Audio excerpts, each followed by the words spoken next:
안녕하세요. 7장에서는 3장에서 했던 것과 같이 원망에 가까운 욥의 탄식이 계속됩니다. 오늘 본문은 욥기 7장 1절에서 10절입니다. 1절, 사람이 땅에서 사는 것이 고된 종살이가 아닌가? 그 삶이 품꾼의 삶과 다를 바가 무엇이겠는가? 여기서 사람은 에노시입니다. 하나님에 비할 때 더덥고 연약한 존재를 말합니다. 고된 종살이란 우리말 성경에는 고된 종살이라고 의역했고 개역 성경에는 전쟁이라고 직역했습니다. 원문대로는 사람에게 전쟁이 있지 아니한가? 입니다.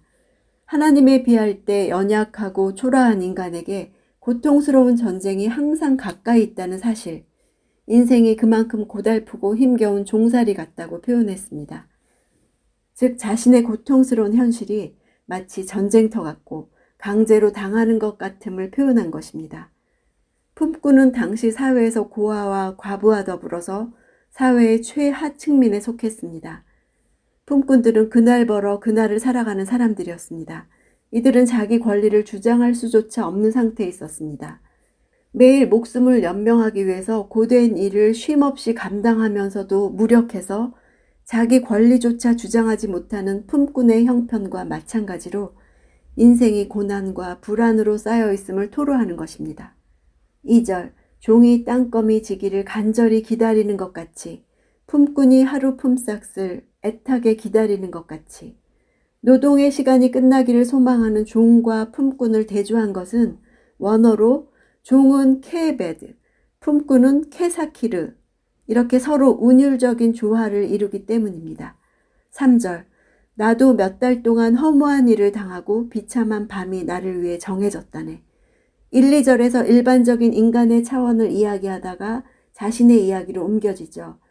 이렇게 일반적 차원에서 개인적 차원으로 옮겨가는 것은 욥 발언의 특징입니다. 이것은 욥기가 욥 개인의 문제를 다루면서 동시에 인간에게 내재된 문제를 다루고 있음을 보여주는 측면입니다. 욥은 인생을 강제 노역과 같다고 말하면서 인간의 삶을 종과 품꾼에 비유했죠. 종과 품꾼의 삶은 그저 날이 저물기를 바라고 하루 품삯을 바라는 것입니다. 욥은 지난 몇 달 동안 고난의 시간을 무익한 것으로 여깁니다. 도대체 무엇 때문에 자신이 그와 같은 고난을 당해야 하는지조차 알지 못하고 있었습니다. 당하다라는 동사는 상속하다라는 나할입니다. 자신의 의지와 상관없이 허무한 일을 강압적으로 상속받게 되었다는 것입니다. 정해졌다. 이 동사도 분배하다, 할당하다 라는 뜻입니다. 비참한 밤을 할당받았다는 것입니다. 4절, 내가 누울 때 내가 언제나 일어날까? 밤이 언제 끝날까? 하지만 새벽까지 이리저리 뒤척인다네. 욥에게는 낮뿐만 아니라 밤에도 쉼없이 혹독한 고통이 지속될 뿐이었습니다. 밤이 언제 끝날까는 직역하면 밤의 치수를 측량하였다입니다. 욥에게 밤은 쉼의 시간이 아니라 느리게 가서 더 큰 고통의 시간이었습니다. 5절, 내 몸은 벌레와 흙먼지로 옷 입었고 내 살은 골마 터졌다네. 욥의 피부에 난 악창이 완전히 낫지 않고 호전과 악화의 과정을 끝없이 반복했음을 묘사하고 있습니다.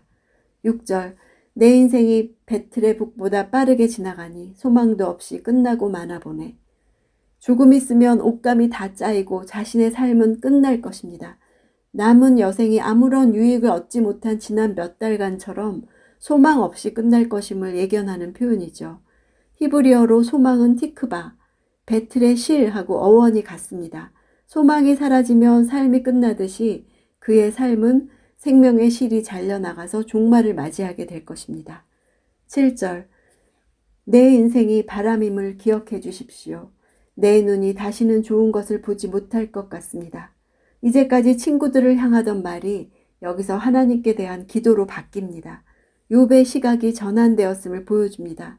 원문에는 기억해달라는 동사가 2인칭으로 하나님을 향한 기도인 것을 분명히 밝혀주고 있습니다.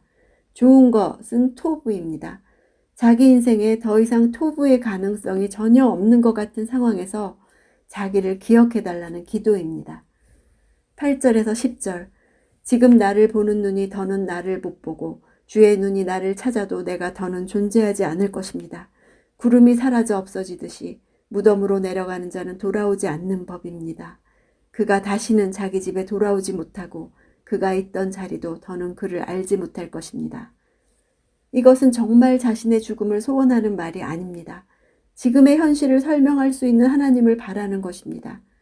그가 알고 있던 하나님은 지금의 현실을 설명할 수 있는 하나님이시기 때문에 그 자리에 서서 답을 바라고 있는 것입니다.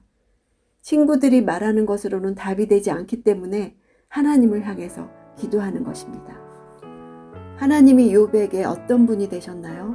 오랫동안 알던 하나님과 완전히 다른 하나님을 만났을 때 하나님에 대한 신앙을 어떻게 유지할 수 있을까요?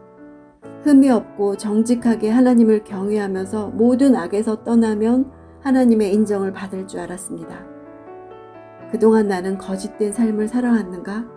나의 의의는 아무것도 아니었던 것일까? 시련과 고난 앞에서 지금까지 디디고 살아온 땅이 크게 흔들려 무너져 버리는 것 같습니다. 이렇게 시련은 내가 누구인지를 밝혀줍니다. 내 신앙이 어느 정도인지를 알게 해줍니다. 하나님은 때로 우리에게 사망의 골짜기를 지나도록 허락하십니다. 어쩌면 그 이유는 그분의 지팡이와 막대기의 능력을 발견할 수 있는 다른 길이 없기 때문일 것입니다. 그 하나님에 대한 신뢰로 하나님 앞에서 꼼짝 않고 앉아있는 것이 답을 얻는 길입니다. 욥기 파이팅입니다.